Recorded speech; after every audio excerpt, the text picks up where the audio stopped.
Ich bin gerade in Calais, das ist eine Stadt im Norden von Frankreich und es grenzt direkt an Großbritannien.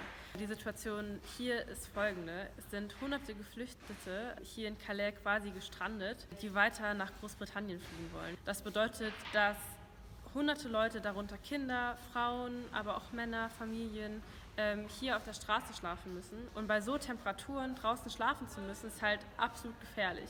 Die Situation hier gibt es jetzt schon seit Jahren. Vielleicht habt ihr es mitbekriegt, in 2015 gab es dieses große Camp. Das wurde aber von der Polizei geräumt. Und seitdem wurde die Situation immer schlimmer. Und man kann sich fragen, warum machen die nicht ein neues Camp?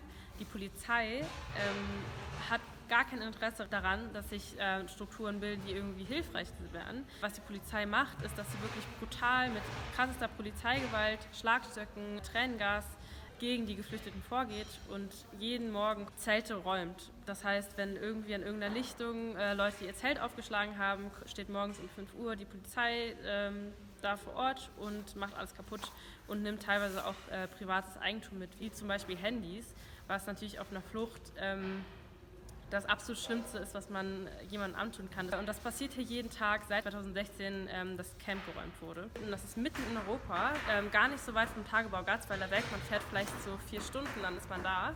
Was dazu kommt, was halt auch nochmal die Spitze des Eisbergs ist, jetzt in der Pandemie hat die französische Regierung quasi das ausgenutzt und hier weiter die Hilfsstrukturen kriminalisiert.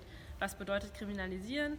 Teilweise gibt es hier so ein Food Collective und die wurden daran gehindert, Essen an hilfsbedürftige Leute auszuteilen. Und das ist wirklich, es ist einfach so unmenschlich, was hier passiert, dass da einfach die Regierungen einfach keine adäquate Antwort finden und wirklich Teil des Problems sind und absolut nicht an der Lösung interessiert sind. Es gibt verschiedene Hilfsorganisationen, wie zum Beispiel Refugee Community Kitchen oder Care for Calais oder auch der Remote Yard, wo wir gerade sind, die versuchen irgendwie die Basics an Bedürfnissen von den Leuten zu stillen. Darunter sind halt eine warme Mahlzeit, Feuerholz und Schlafsachen wie zum Beispiel Zelte oder Schlafsäcke oder Isomatten.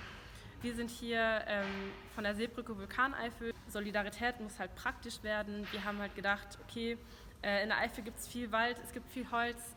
Wir haben da eine Ladung Holz organisiert, die liegt ja da hinten. Und wir haben weitere Sachspenden gesammelt. Was mir sehr wichtig ist, dass ihr im Wald so wichtige Arbeit leistet, dass hier die Fluchtursachen einfach nicht stärker werden. Wenn ich mir vorstelle, dass in 2030, also in 10 Jahren, die Erderwärmung immer weiter ansteigt und damit auch die Fluchtursachen größer werden, dann ist das so wichtig, dass die Kohle in Keinberg und in Lützerath im Boden bleibt, damit nicht noch mehr Orte wie Calais entstehen. Deswegen liebe Grüße aus Calais und wir sehen uns bald im Wald.